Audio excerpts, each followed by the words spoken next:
engaged with others to achieve academically, demonstrate citizenship, and experience events amongst their peers. They are actually living the Bronxville promise. I'm also proud that we are all continuing our discussions and the exchange of ideas about how the Bronxville schools will evolve our approach to education. Our collective goal is to remain on the forefront of pedagogical practices and how we utilize technology to support education. I believe that the Bronxville promise sets us up for great success, and there are great opportunities for our amazing faculties and staff to bring new ideas to the classroom. Speaking of amazing staff, this is Teacher Appreciation Week. And to all the teachers in our district and to every teacher that ever taught any of us in this room, I think we owe them a great big thank you.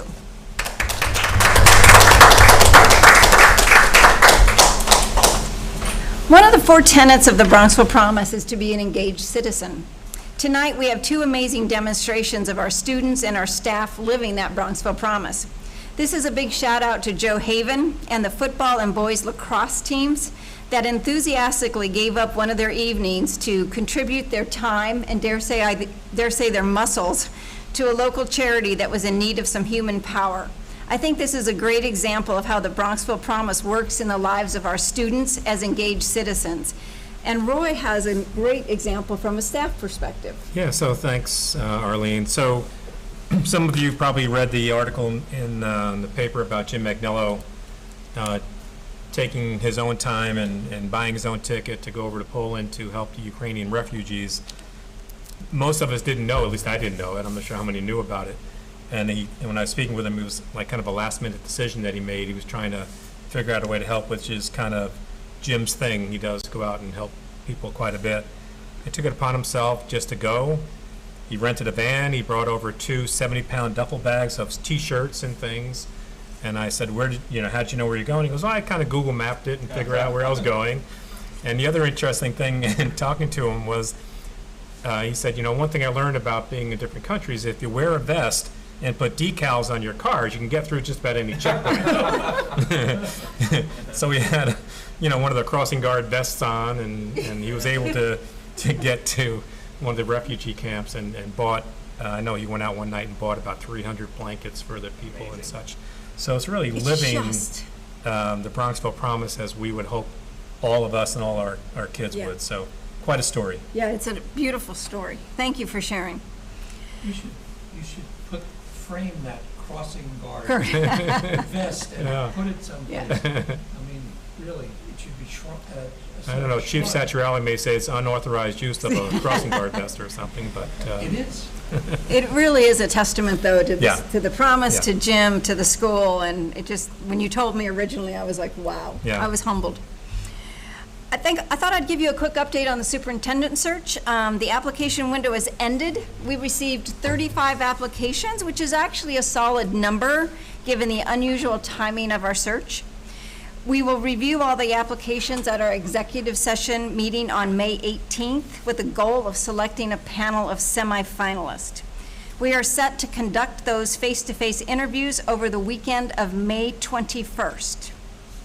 We will invite the then elected but not seated board members to join in those meetings, as their voice is very important, and it is important that the candidates also have the chance to interact with the board that will be seated when his or her employment begins. In summary, we are on track with the timeline we presented to the community at our March meeting. And as we go through the superintendent search, I thought I would actually take some time to share with you some reflection of Roy's interviews. I'm going to try not to embarrass you. Thanks. Just for the record. Appreciate that. So you've heard this story maybe 100 times, but we interviewed Roy as he was our first interview, of which, by the way, we did not do a very good job in our side of it. He was a stellar person, for sure. But I remember to this day the question that we asked you about why did you come to Bronxville? And do you remember your answer? Or should I tell you your answer? I think you should tell me my answer. Okay. And don't ask me the same question. Okay, I won't ask you the same question twice. His answer was around our commitment to academic excellence and influencing educational change. And what I've always remembered about that was the power of the and. that we had to do both. We had to be committed to excellence, but we also had to be looking forward. And so as I've stepped back and thought about what we have done under your leadership, I do think about the fact that we are now a top-ranked school because of your leadership, the dedication and experience of the teachers and the administrators, along with the commitment of our students and their parents. And as a board, the role that we always play is very much in the long-term planning meeting, where we look at curriculum, we consider the assessment results, and we discuss what's working and what isn't. We make adjustments based upon the data that we have, we analyze, we rethink, we plan forward. And at this meeting, we also hear how third-party partners help improve how we educate our children. And the two that always come to my mind are the Columbia Teachers College Reading and Writing Project and Innovation Design for Education. You speak about them often. And I'm in awe of the work that the administration and the teachers have done to promote academic excellence in this district under your leadership and the way that you have guided us. I think looking at the influencing educational change is a little harder because it's a little more abstract. It's looking to the future. But one thing we know is that change is happening at an unprecedented rate. And I thought, Roy, I'll put you on your spot. And you don't need to tell us how many years you've been a superintendent, but what are some of the major changes that you remember over the time period when you were a superintendent? Well, the switching from the horse and buggy to the car was probably the biggest one. No. To electricity as well? Yeah, right. Well, first, if I can make one quick comment, and I appreciate the comments very, very much, but, when I got here, Bronxville was already a really excellent district and a top-notch district because of people like Rachel and Dan and our administrative group and the teachers. I was fortunate enough to be here and hopefully added to that during my time here. Right.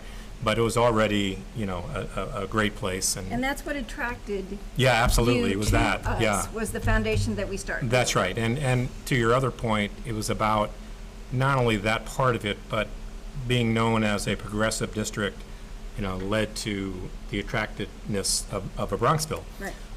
So when you talk about changes, without spending a lot of time thinking about it, one of the most immediate things is just the advent of technology, right? That's an easy one. Because, I go back to the days when Apple IIes and those kind of things were Floppy disks? Yeah, floppy disks. And I think about when I started off teaching as a science teacher, when we had to spend so much time teaching kids how to graph that you never got to the content of the graph and the analysis of the graph. Now with things like Excel and stuff like that, the graph is done, so you can spend all the time talking about the critical thinking part of that, as opposed to, how do you do this, So certainly the technology piece of that has been a huge change, and we saw that throughout the pandemic too, and how quickly teachers were able to adapt to remote learning, the things that they had to learn so quickly, and I think it was the foundation of technology skills that we've had in place that allowed them to do that. The other part that I think about is the way instruction has changed. We don't teach in rows as much anymore with teacher in front of the room. It's a lot of project-based learning and Right. interactiveness of the kids and engagement. And if you look, you just go back a couple of years and we were talking about our bond referendum and how we wanted to change our classroom spaces to match the new teaching. Yeah. And to me, that's exciting. Yeah. Being able to open your classrooms up, change the type of furniture we have to engage kids more fully in instruction, have them become owners of the instruction has been just tremendous. Yeah. Well, thank you for sharing that. Thank Sure. you for sharing that. I was thinking about sitting in those rows when Yeah, I was yeah. in high school, but we won't go there either. But it's interesting to me to think about how change is occurring everywhere. When you hear talk to people in corporate America, they actually talk about change in a matter of minutes and seconds and days. And educational change is much slower. You would agree, right? A little bit. It's Glacial. Glacial. And I do have to remind myself that we are creating lifelong learners and critical thinkers, and that does take longer time. But one of the long-term projects that we are working on that I think clearly shows how we are influencing education, how we're being progressive, is the Mastery Transcript Consortium. I always think about that every time we have our November long-term planning meetings. There's something about that that really excites me. But from a point of being proud of that work is, we were the first public school to be invited to join that consortium, which now has numbers of more than 400 public and private schools involved. And the fact that we were the first, I think, is great. It's a consortium that is exploring moving to a skills and competency-based reporting on student achievement at that critical juncture when our students move from high school to college. And there's an element of this approach that is useful to consider for the vast majority of our students who do go on to four-year learning, where we are aspire to give our students the opportunity to learn and be evaluated in a way that is aligned with how corporates evaluate performance. I mean, corporate America moved to skills and competencies, what, Mickey, 15 years ago? Yeah. And so to see that in the academic situation, I think makes all the sense in the world. This is a long-term project. Back in November, we saw an example of a mastery transcript for the first time. And as I recall, we were considering doing some piloting in this year. And Roy, do you want to just bring us up to speed on how that project is Yeah, sure. maturing? So we haven't done that this year. We haven't really implemented mastery transcript in any of our classes yet. We put it on hold for a little bit. We wanted to see how other districts, other independent schools, because they're the ones who are using it currently, are doing with it, how colleges were accepting of it or not, and we're finding that more colleges are accepting of it. But we were looking at this as a way to make Bronxville stand out. Right. You know, with college being so competitive, you can line up, 30 top-notch districts and public school districts, and transcripts look very similar. Correct. Their grades, their APs, the similar descriptions. So we're looking at something, as a possibility to say, hey, Bronxville is doing something different that gives me more information about the individuality of that child. Correct. So that was kind of the rationale behind it. It came from some of the work with NRUSC as well, as we started to explore it. We really haven't done it. We talked about maybe piloting it with a very small group of students in an exploratory elective class, not getting rid of grades at all. We're not planning on getting rid of any grades or anything, but kind of doing a parallel thing just to continue the exploration project. And Anne's here, so she can give you more up to date on that if you want, but I don't think we've done anything with that currently. Right, I mean, in order to implement something where a student's performance in a class is related to competencies, a teacher does have to look at how they assess students very differently. And in order to do that, it takes time for a teacher to make adjustments in their assessments. Our initial thoughts were in classes where this would fit well, like entrepreneurship. How are you an A entrepreneur?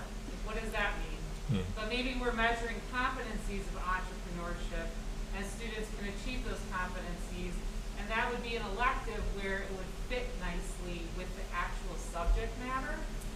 And it's entrepreneurship. You're already experimenting. That's the nature of the class. But really the first step is professional development with teachers around how this shift in assessment takes place. And to be honest with you, coming out of COVID and everything we've been dealing with students and trying to ensure they're back in the classroom, adjusting, and the teachers are too, it wasn't a priority this year.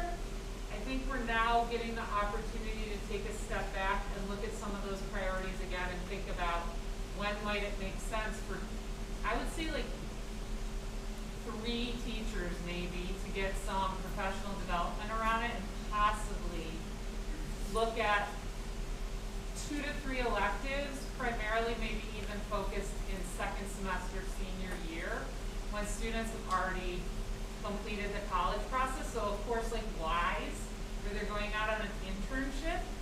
Again, what's a B in an internship? What's an A? Right. But if we were looking at what's your ability to communicate, what's your ability to problem solve, some of these more skills-based competencies, that's where it would fit better. So that's what we're looking at, but no plans at this moment.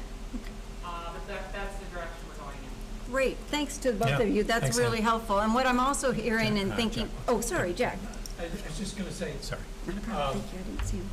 to me, a parallel would be the movement toward rubrics. And I can remember when our own children first started seeing rubrics. And I mean, my son Jack was, I don't know, maybe 3rd grade, not here.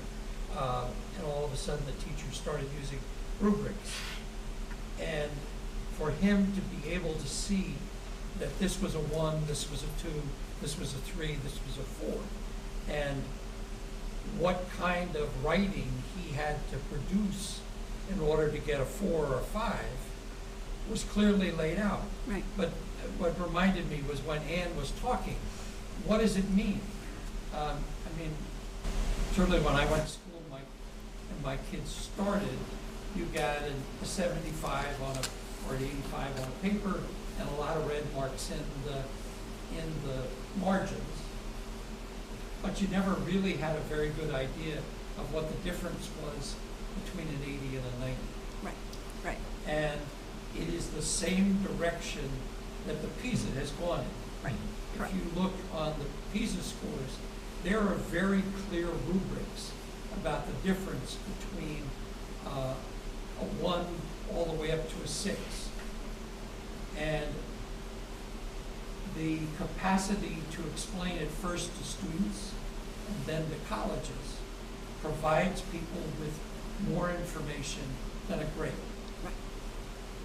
Thanks. And I can remember when I started in Portland, I had no idea what a B in biology was, not only from one high school to another, but even one classroom to another. Right. So if you can get teachers to agree that these are the skills and these are the levels of performance, and then you can describe that first to them and then to the colleges, you're really moving education along. You really are. And I think with anything of this caliber, it's going to take a lot of try, get some data, rethink, talk with stakeholders, pilot again, rinse and repeat. Because it is such a monumental change, and the whole pipeline has to change, including, of course, all the stakeholders. So it's beyond all of our control, because part of it is in the college, right? Sure. And so, because they're the acceptors What of it. have you heard colleges- from colleges? I'd really be interested in hearing that. So I don't know I- if Ann- I'm sorry, I didn't hear that. What are you hearing from colleges about this? So there are schools that have gone to completely mass retranscript, and college admissions officers are reporting back on the process of evaluating those students. Part of it is like, how quickly can you do it? Because there's so many applicants, the average application is looked at for less than 2 minutes. But what colleges are reporting on it is that they get a better sense of the student from that type of transcript, which, by the way, students actually help curate it because they're able to share work they're proud of in it. They get a better sense of the student than a transcript does not tell them much about a student, and it's almost indistinguishable between students what those transcripts look like. This is more of a picture, or a lot of times it's called a portrait of the graduate, and but the time piece is what I think is a little bit challenging on the college side, and that's what the consortium is working on, is streamlining that and getting feedback from colleges on it. I will just say that some colleges are moving to optional math transcripts in the college now. Like the University of Michigan Right. is actually allowing that now Right. as well. Right. Thank you, Ann. So Roy? Wait. Oh, No. At a time when test optional is the rule of the day at the majority of colleges, aren't we sacrificing the few data points still available to our kids by the grades? And how do colleges evaluate mastery when, as you said, you're looking at an application for like 30 seconds? well, I think what I heard Ann say, and Ann, correct me if I'm wrong, is that is the latter. I'd like to hear from Ann. Thanks, Arlene. Sure, Ann, I'm not sure. Tom, are you able to hear her okay when she responds? Yeah, no, I can hear. Okay, thank you. I just wasn't sure you could hear from the audience because she didn't have a microphone. Ann? Sure. I mean, again, we're not developing these transcripts. All we're looking at are what it might be like for a class to be assessed this way. To be honest with you, a lot of schools that are experimenting with that take that and convert it back to a grade. Because putting that out in the college process, we would never want to put students at a disadvantage. So I think, this doesn't necessarily answer your question, Tom, We don't know how it's gonna work out when larger numbers of students submit those transcripts. I think we're waiting to see. Right. We would never be the experiment. We're just trying to be part of the conversation. Well Is said. what I would say. And there's nothing wrong with that. I just, in a time when data points represented by test scores are quote-unquote optional, and really with certain schools not even looked at, don't even send us your scores. Why we would surrender objective data points like grades at this time seems like a mistake to me. Tom, just for clarification, no one is saying we're going to sacrifice grades. This is just an experiment to look at a small group of, if I'm understanding correctly, a small group of people who go into a mastery-based assessment, and we decide whether or not this has some merits relative to grades. But we're not getting, we will not. Yeah, it's really we're not- supplementing. It's not getting rid of. There's no getting rid of grades. Colleges may not be getting SAT scores, but they're getting regions and It's not necessarily a new thing. So I really wanted to bring this up because I wanted to say thank you for seeing in us the potential to keep focused on academic excellence and for pushing us. And I think this conversation has helped us understand that pushing can be uncomfortable, but it is what you Yeah. have to do when you're committed to improvements and changes in education. Yeah, and I think, to an earlier point you made is, if you're going to be in a district like ours, we have to continue to see what's out there. It doesn't mean we're going to do everything that we see, but we have to explore it. I think we should continue to do that. We may say, this is not right for us for the reasons Tom has suggested or otherwise, and that's okay. But I think we should be part of that conversation. Agreed. Thank you for your words. Okay, moving along in the agenda, may I have a motion to approve the minutes of the April 19th, 2022 meeting? So moved. Second. All in favor? Aye. Nope. So, Dan, moving to the excitement of the budget hearing. I have a few slides.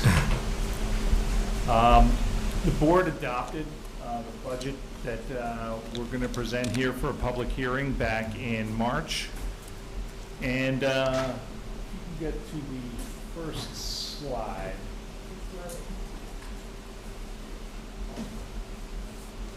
You can see that,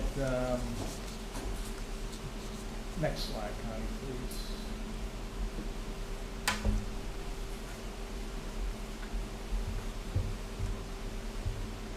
Great. You can see that we are in the home stretch of what is an 8-month process that began in October with the enrollment projections and with the enrollment count, and is culminating on May 17th with the board election and budget referendum in the Blue Gym from 7 a.m. to 9 p.m. Next slide, please, Connie. As you can see, enrollment is gradually declining. It would be nice if it were all in one grade level and we could reduce a section with no impact on class size, but it doesn't work that way, unfortunately. It seems that the middle school and the elementary school have declined somewhat, with the high school remaining stable. However, we are seeing a swelling in next year's 3rd grade, which resulted in the addition of a section from 5 to 6 next year. After months of deliberation and consideration, the board adopted a $51,017,862 budget, which is 0.79% higher than the current budget. However, due to some revenue shifts, this budget does result in a tax levy increase of 2.15%, but nevertheless is about $50,000 below our projected cap. Both the budget and the tax levy changes are consistent with levels achieved in the last 14 budget cycles. So we're comfortable where we sit, and we think we can have an effective year next year with it. A visual representation of the budget expenditure categories shows, next slide please, Connie, the pie chart, that over 75% of our costs, and these are the areas with the blue hues, are personnel-related costs, salaries and benefits. Beyond that, contractual expenses, debt service, and BOCES are the largest sectors.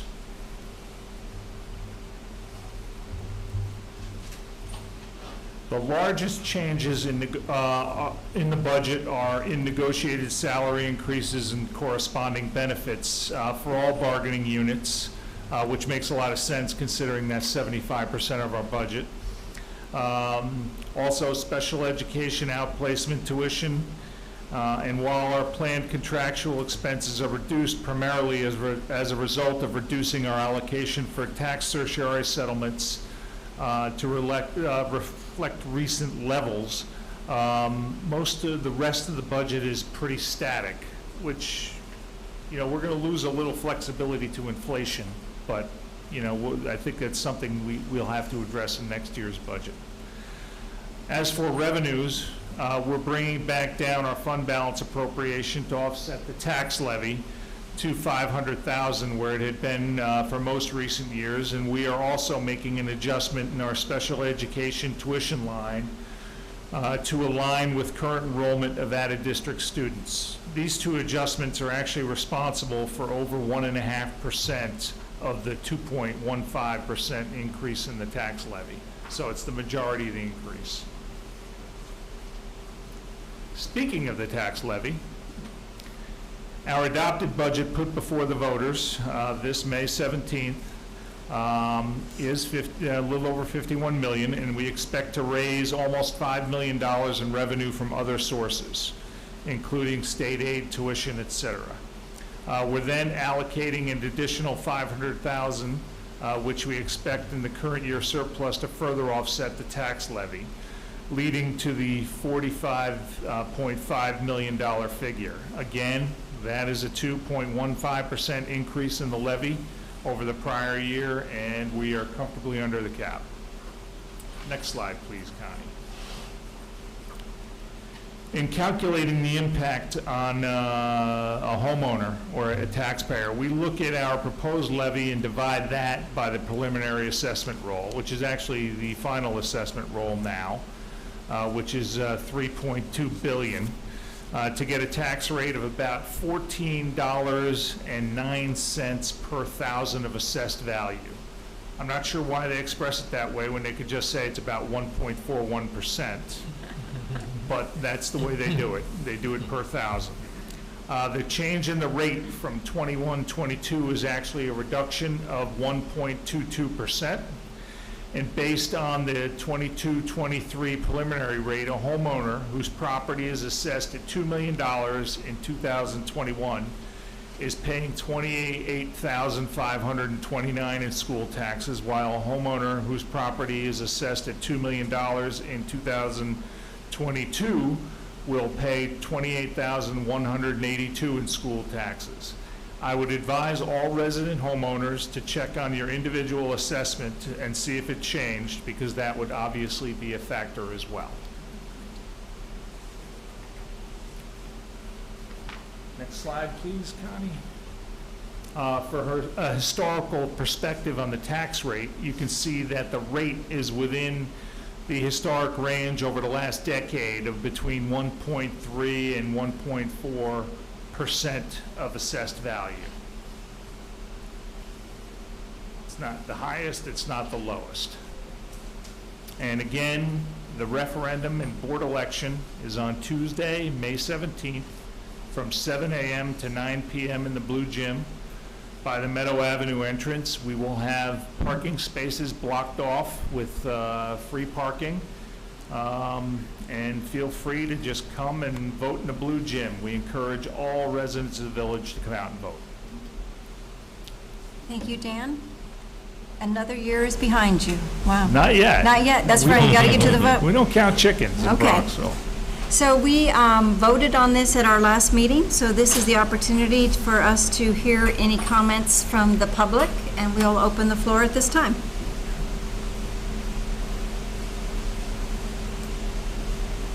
Connie, do we have any in the queue as well? I see nothing. All right. Thank you, Dan. My As pleasure. always, thank you for taking us through that process. With that, I'll turn to Dr. Montesano. Thank you. I know we spent a lot of time talking earlier, so I'll be very quick. A couple quick things. As we're closing out the spring regular season athletics-wise, I want to congratulate Joe Haven, the coaches, and all student athletes. It's been a really phenomenal spring for our lacrosse teams and for the track teams and baseball teams, and they're doing really, really well. I can't wait for the playoffs, but hats off to them for a great, great season, and good luck in the playoffs moving forward. Connected to that, I know we have our high school musical coming up and baccalaureate and a lot of the end of the year activities, our concerts, so we have a lot of great student performers ready to go as well, so it's going to be just a great end of the year for all of us. You mentioned teacher appreciation. I just want to say again how much we do appreciate the work of our staff here in the Bronxville School. It's really a tribute to all of them that we're able to achieve what we're able to achieve. So thank you to the teachers and the rest of the staff for everything. Shout out to the PTA for the international fair that they just had. It was just a phenomenal event. I mean, it was a packed house, and I know it was really well received by everybody. So great job by them. And the last thing I want to mention, as you know, we had our first meeting of the advisory committee a couple weeks ago. Our next meeting is on May 16th, and we'll hear back after that. So that's it. Also, National History Day? National History Day. Not National History? No,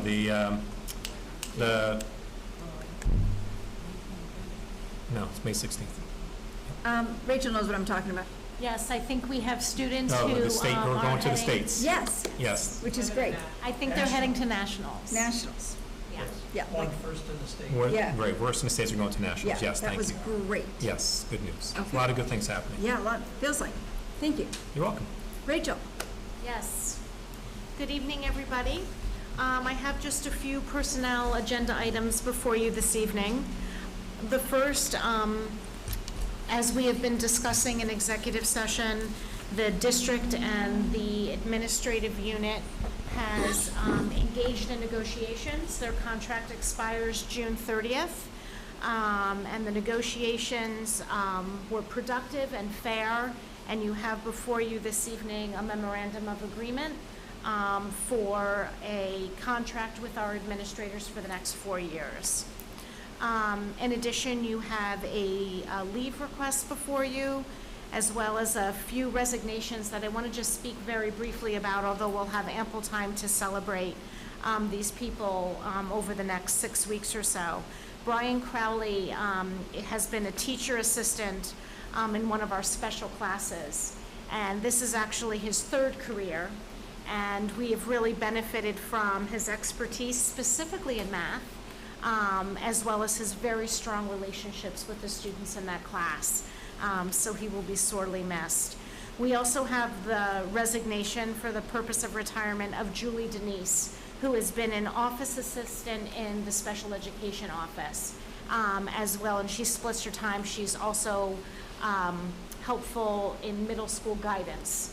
And she has been here for 22 years, and she has been a face that people have learned to trust and can count on, and has always been wonderful on the other side of phones with families.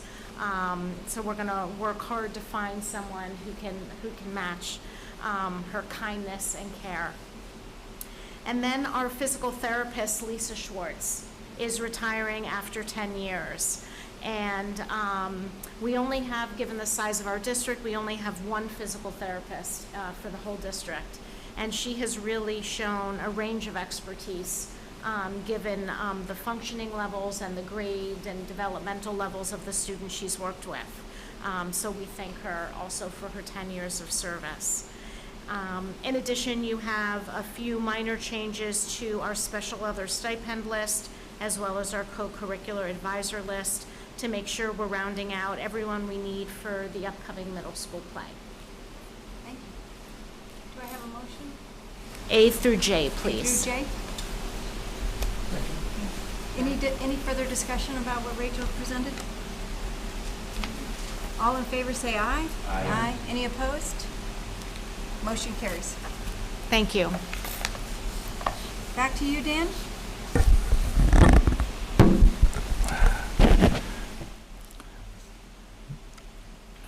I actually do not have a financial report this month because it's on the 5th instead of the third Thursday. We don't have the bank statements in yet, so we don't have an updated, we haven't closed out the month of April yet. Okay. However, we are advertising and bid Monday for cleaning services. We're due to bid that out, and we're doing that. And we're also looking at security services, and, you know, between those two, it's well over $1 million. So those are big ticket items that we're looking at competitively as recommended by, or as required by general municipal law. And then I have 3 different action items. The first one is I guess they all arrive out of the audit committee meeting, where we had an audit committee meeting on Tuesday where we reviewed the purchasing and accounts payable audit with Acume Partners on Tuesday. We did that on Tuesday, and it was informed by the comptroller report and action plan from 2018.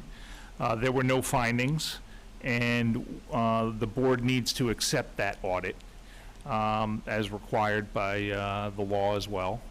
Dan, if I could just add one thing from Certainly. that meeting, and we provided this feedback to Acume, is that as both Jack and I read the report, it has a section on risk and opportunities, and if you read it kind of objectively, it kind of sounds like we have risks that we should be addressing. And so I just wanted to make sure anybody who has read it understands that that was just stating what the risks were, but all of our internal controls are satisfactory, which is the highest rating that they can get. So you Sure. can get a little bit of a misleading feel from that report, but we did our appropriate due diligence and made sure everything was fine. Yep. And the 2 other items that came out of that meeting were, we were up. We reached our 5-year limit for both the independent audit and the internal auditor, so we were required to do an RFP for both of those services, and not surprisingly, our current providers were the only ones who responded.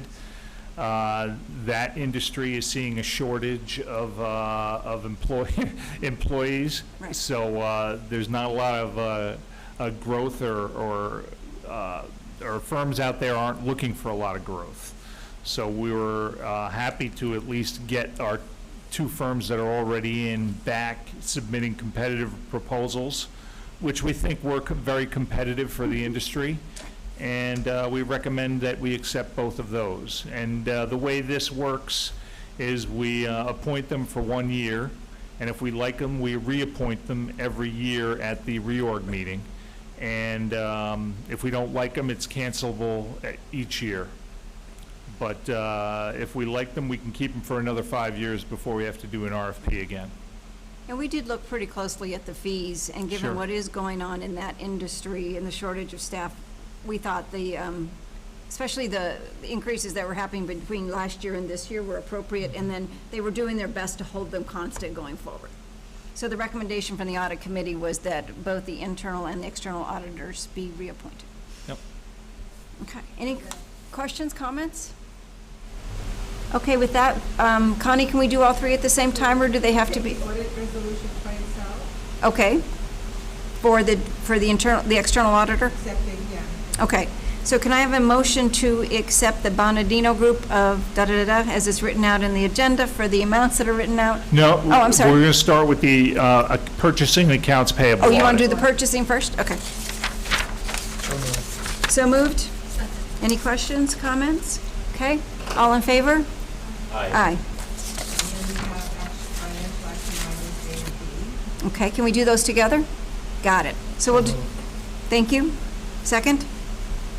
Second. Okay, any discussion? Okay, all in favor? Aye. Any opposed? All right, Thank you. back to you for facilities. We are working with LAN on updating our 5-year facilities plan. That's going. They've been touring the building over the last few weeks, and also on closing out the big bond project. I expect a credit change order to close out the general construction contract with Nyram very soon, at least by the June meeting. And we're also moving along with outdoor classroom plans. How big is that credit that you're expecting? It's probably going to be about 100,000 all total. Nice. Dan, when do you think we'll have the 5-year plan to look at? Probably to look at it in the fall, after the summer.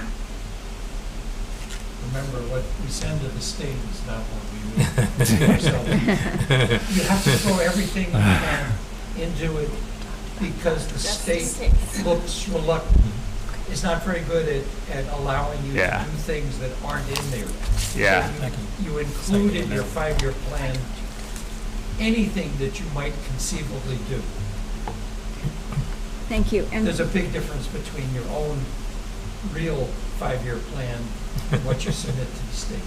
because it's a requirement to submit one to the state. And there is an There's an unwritten and. rule that if you don't put in stuff in there, unless it's an Oh. emergency, Yeah. Oh, got it. Yeah. That's why everything's in there. so it's not a real plan. Yeah. No, okay, good. Good to But hear. it's kind of a State of the Union sort of Mhm. situation. Yeah. Okay. Okay, so that will be a fall activity. Yeah. And do you want to say a few words Yeah, so, about the outdoor space? so Dan mentioned the outdoor classroom project, and that's something that I've been working with the Ed Foundation and the PTA group as our source of funding. They're interested in funding it. I think I've mentioned it before at public meetings. We're waiting for the final renderings from our architects as well as the cost estimates. Once I receive those, we'll have a scheduled joint meeting actually between foundation members and PTA members to review everything. And go over it and see if there's any comments, and hopefully after that point, they will move forward to try to vote and see if they're willing to fund the project. So I'm hopeful that we'll move forward on that. You know, like anything else, once we get the funding in place, then it's got to go to the state. So you got the 4-month or so wait time for that, and then you have to wait for the right time of the year to be able to do it with the ground and plantings and things like that. Although once the renderings are done, I'm happy to share them at a board meeting as well. It'd be nice to see for everybody. Yeah, that'd be very nice. Yeah. Okay, great. Anything else on facilities, anyone? Okay, moving on to board reports. Anything from any committees? We've heard from the audit committee, facilities. Nobody else? Okay, great. Just remind everybody, Dan mentioned it several times, the May 17th meeting. Then we have the special meeting on the 18th and the 21st and 22nd. That is going to be noticed shortly. Correct? And then we have the curriculum and strategy as well. The June 16th meeting, that is also baccalaureate, so we're trying to do something creative with the timing of our meeting. We'll get back to you once we resolve that conflict. With that, time to move to public discussion. Do we have any questions in the queue or anybody in the audience who would like to ask a question or say some comments to the board? Connie, any in the queue? Okay, great. With that, I will take a motion to adjourn. Second, all in favor? Aye. Thank you, everybody. Thanks, everybody. Have a great evening. Thank you.